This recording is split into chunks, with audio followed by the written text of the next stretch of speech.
I, 28F, have been married to my husband Mark, 32M, for 3 years. We met at a friend's birthday party 5 years ago when I had just started my job as a marketing manager. Mark worked in the same building as an architect, and we kept running into each other in the elevator.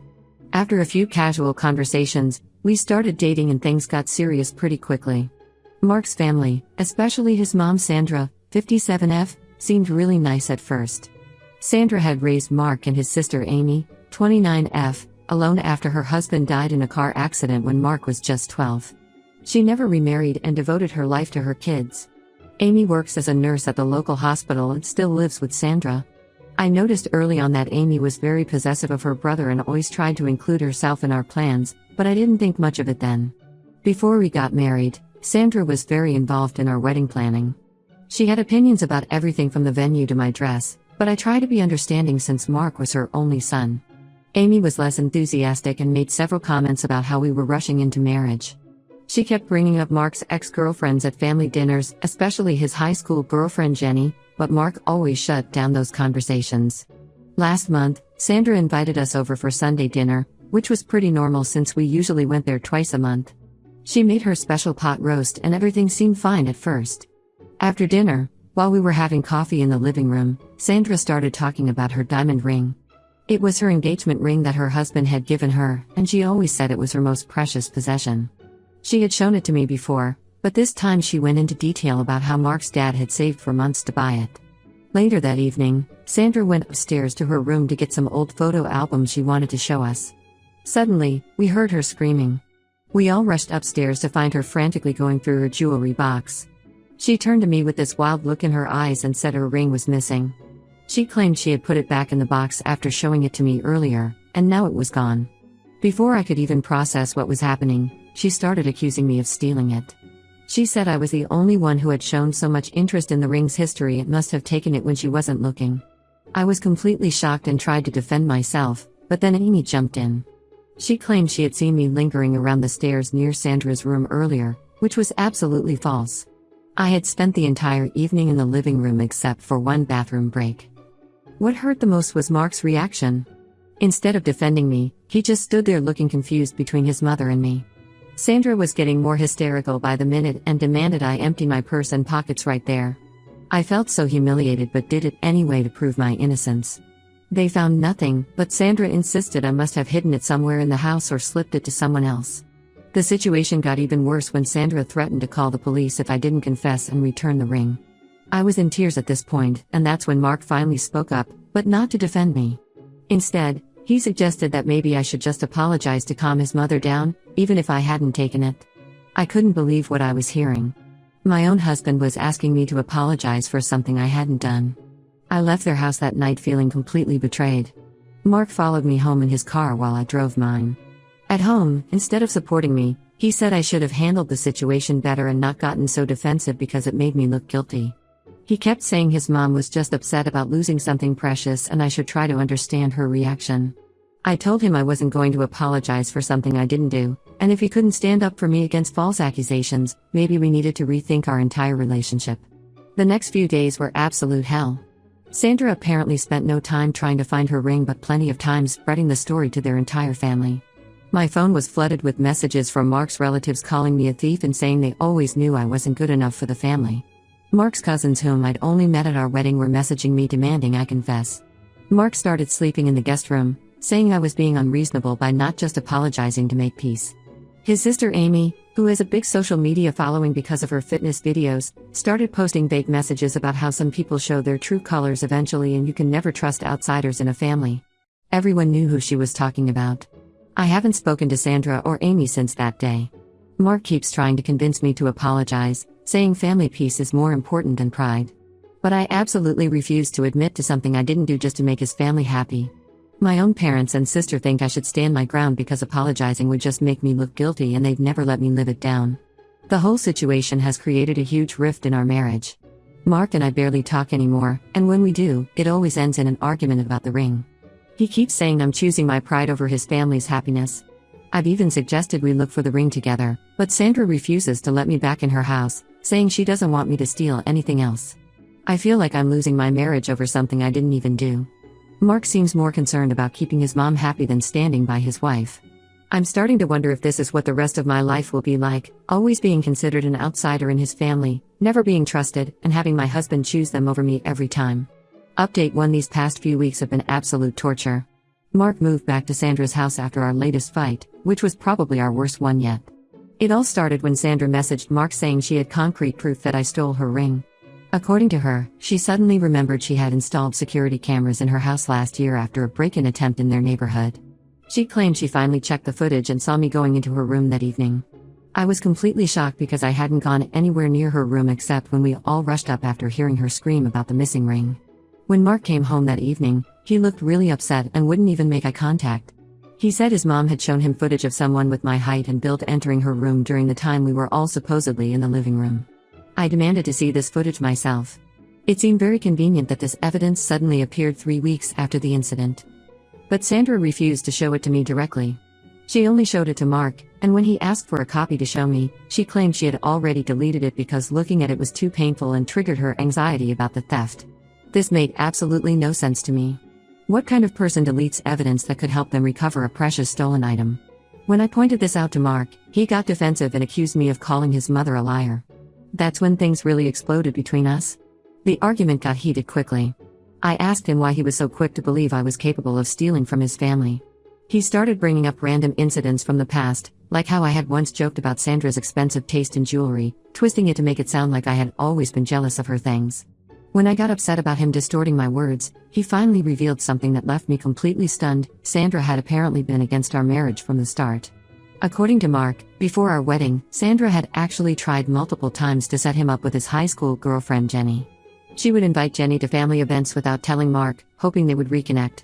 Sandra thought Jenny, whose father owned a successful construction company, came from a better family and would make a more suitable wife for her son.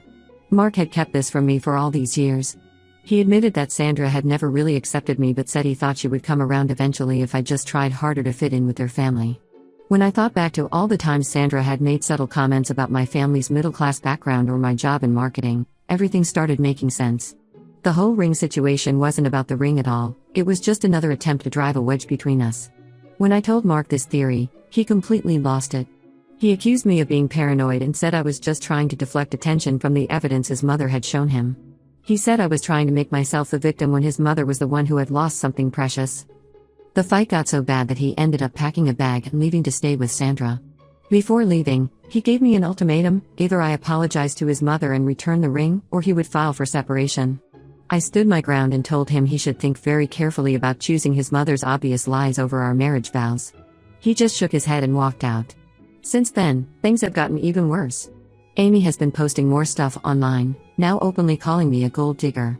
She wrote a long post about how she always knew I was after their family's money, conveniently forgetting that I make more money than Mark does.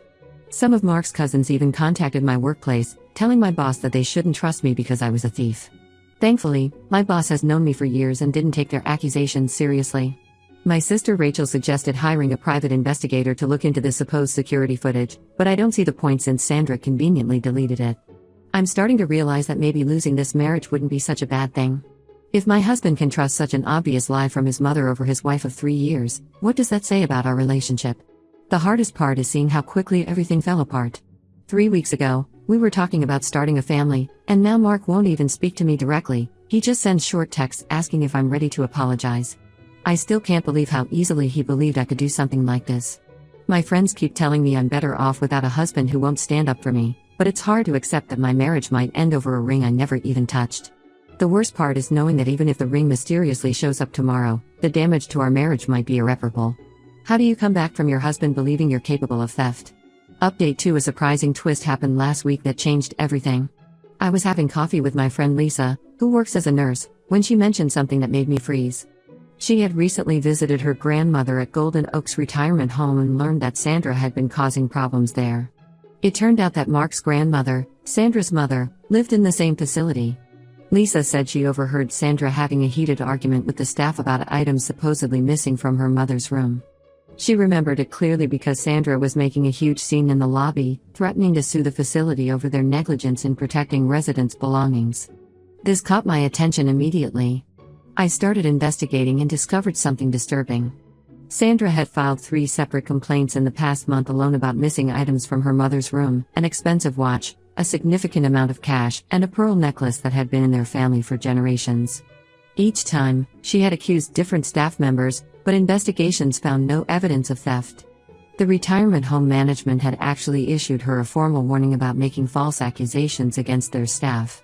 They had documentation of all these incidents, which struck me as very similar to what she had done to me with the ring. What was even more suspicious was that Mark had no idea about any of this. Sandra had been telling him his grandmother was doing great and actively discouraging him from visiting her. She'd always had excuses: his grandmother was tired, she was at medical appointments, or she was having a bad day. Mark hadn't seen his grandmother in almost 4 months because of these excuses.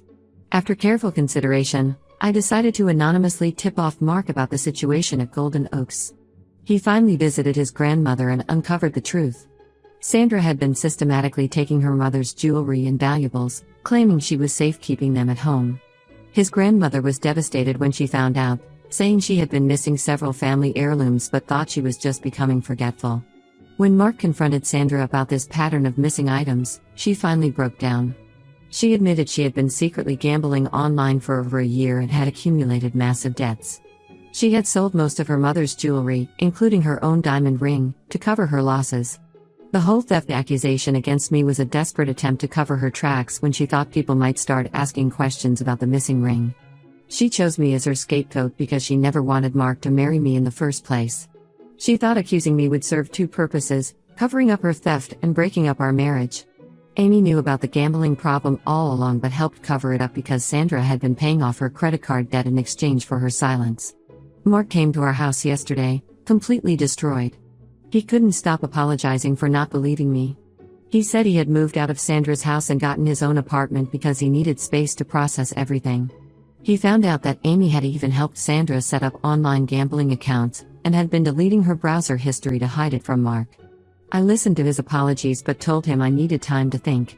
The fact that he so easily believed I could steal from his family and sided with them against me showed a fundamental lack of trust in our relationship. He's been constantly calling and texting, begging for another chance, but I've asked him to give me space to process everything. Sandra sent me a long text message apologizing for her accusations, trying to blame it all on her gambling addiction and depression after her husband's death. Amy deleted all her social media posts about me but hasn't had the courage to apologize directly. All those relatives who called me a thief have gone mysteriously quiet. I'm still trying to decide what to do about my marriage. On one hand, I love Mark and understand he was manipulated by his family. On the other hand, his complete lack of trust in me and failure to stand by my side when I needed him most showed me a side of him I'm not sure I can forget. Update 3: After a lot of thinking and several long conversations with my family, I finally filed for divorce. The decision wasn't easy, but I realized I couldn't stay in a marriage where trust had been broken so fundamentally. Mark made numerous attempts to reconcile, sent flowers to my workplace every week, wrote long emails apologizing, and he even suggested marriage counseling. But I couldn't get past how easily he had believed I was capable of stealing from his mother. Sandra's situation changed significantly after her gambling addiction came to light. She had to sell her house to repay what she had taken from Mark's grandmother and is now living with Amy in a small apartment. She joined Gamblers Anonymous and claims to be 6 months clean. Mark's grandmother moved in with her other daughter in Florida and is doing much better now. She actually reached out to me last month with a heartfelt apology, even though none of this was her fault. She said she felt terrible about what her daughter had done to my marriage. The divorce proceedings went smoother than expected. Mark didn't contest anything and agreed to all my terms, including selling our house and splitting the proceeds. I think his guilt over not believing me made him more agreeable. My lawyer said it was one of the easiest divorces she'd ever handled. Amy tried reaching out through a mutual friend first, then sent a long social media message apologizing for supporting her mother's lies and posting those horrible things about me. She claimed she was caught between protecting her mother and doing the right thing. I blocked her without responding. Some actions can't be undone with just an apology. My life has taken a completely different direction since then. I got promoted to senior marketing director, which required relocating to Chicago. The distance has been healing. My sister Rachel moved in with me temporarily to help with the transition, and having her around has made everything easier. Last week, I ran into Jenny, Mark's high school girlfriend, at a coffee shop in Chicago, where she was visiting for business. The conversation was eye-opening. Turns out Sandra had lied about trying to set them up too. Jenny had been happily married for 7 years with 3 kids, and had never been interested in reconnecting with Mark. She said she only attended those family events because Sandra had told her Mark specifically requested her presence, which was another lie. Mark sent one final email last week. He wrote about how therapy had helped him understand his unhealthy relationship with his mother and how deeply he regretted not trusting me. He said losing me was the biggest mistake of his life and he would always regret choosing his mother's lies over our marriage. I read the email but didn't respond. Some betrayals cut too deep to heal. I'm not dating yet, though my friends keep trying to set me up. I'm focusing on my new job and finally doing things I always wanted to do but somehow never made time for. I joined a hiking group and started taking photography classes. For the first time in months, I feel at peace with my decision. Sandra still sends occasional messages through different numbers since I blocked her original one. She's trying to make amends, claiming the gambling addiction made her do terrible things. I delete these messages without reading them. Amy has finally stopped trying to contact me after I threatened legal action for harassment. Sometimes I wonder what would have happened if Mark had believed me from the start, but I try not to dwell on it. This experience taught me that I deserve someone who will trust me unconditionally and stand by my side no matter what their family says. Sometimes walking away is better than trying to fix something that was broken by betrayal.